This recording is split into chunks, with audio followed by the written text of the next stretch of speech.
Repartons même dans la Bible encore, toujours dans Matthieu 5, verset 37. Que votre parole soit oui, oui, non, non. Ce qu'on y ajoute vient du malin. Ok, Acte 3, 12, je suis sur la oui. page. Vas-y. Pierre, voyant cela, dit au peuple, Oui. hommes israélites, pourquoi vous étonnez-vous de cela? Pourquoi avez-vous les regards fixés sur nous, comme si c'était par notre propre puissance ou par notre piété que nous puissions faire marcher cet homme? Ok, c'est bon là. Acte 3, verset 22. Vas-y. Verset 22, Oui. Moïse a dit, Oui. le Seigneur votre Dieu vous suscitera d'entre vos frères un prophète comme moi, Oui, vous l'écouterez dans tout ce qu'il vous dira. oui, vas-y. Et quiconque n'écoutera pas ce prophète sera exterminé du milieu du peuple. Sera, Exterminé du milieu du peuple. vous voyez là, dans la Bible, dans Acte 3, verset 22, il est question que Dieu dit qu'il envoyait un prophète. Mais quiconque ne va pas écouter ce prophète, on doit le tuer. C'est-à-dire, on envoie un prophète, dès que tu ne crois pas au prophète, il faut qu'on te tue. Maintenant, on s'est posé la question, s'il y a une logique dedans, c'est-à-dire, Vas-y. si quelqu'un qui ne croit pas un prophète, on ne peut pas le tuer.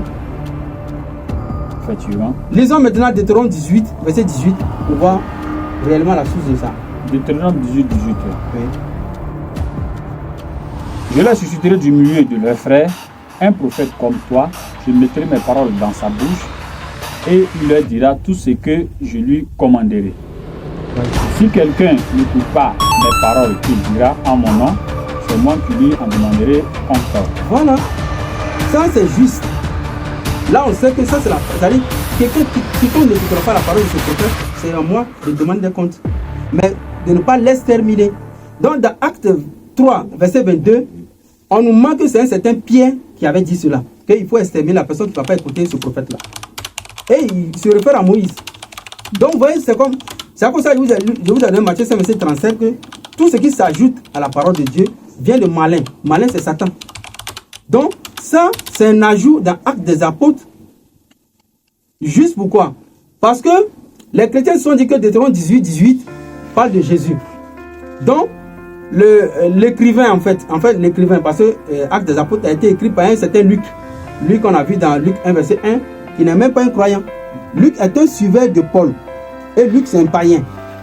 Pourtant, c'est Luc qui met ces propos-là dans la bouche d'un certain Pierre, que les chrétiens vont penser que c'est le Pierre qui suivait Jésus. Pourtant, ce sont les personnalités fictives. Maintenant, ce Pierre-là, il va intimider les gens à obligatoirement croire en Jésus. Parce que Deutéronome 18, 18 aurait parlé de Jésus. Selon eux toujours. Selon eux toujours. Donc, raison pour laquelle il va dire que non, quiconque n'écoutera pas ce prophète sera exterminé du peuple. C'est-à-dire, en quelque sorte, la Bible, en fait, les gens ne comprennent pas les fondements de la Bible. La question que moi je voulais poser, Oui, vas-y. où lui l'enlever, d'où il enlève cette histoire d'exterminer la personne? Raison pour laquelle on est parti au Deutéronome 18, 18 pour voir si c'est ce que Dieu a... Alors Dieu avait seulement dit que non, c'est à moi de demander ses comptes. Non, c'est-à-dire, ça c'est un ajout à la parole de Dieu. Et dans Matthieu 5, verset 37, il dit que tout ajout vient de Satan. Claire. Donc, raison pour laquelle nous nous sommes posé la question toujours, la Bible est-elle la parole de Dieu?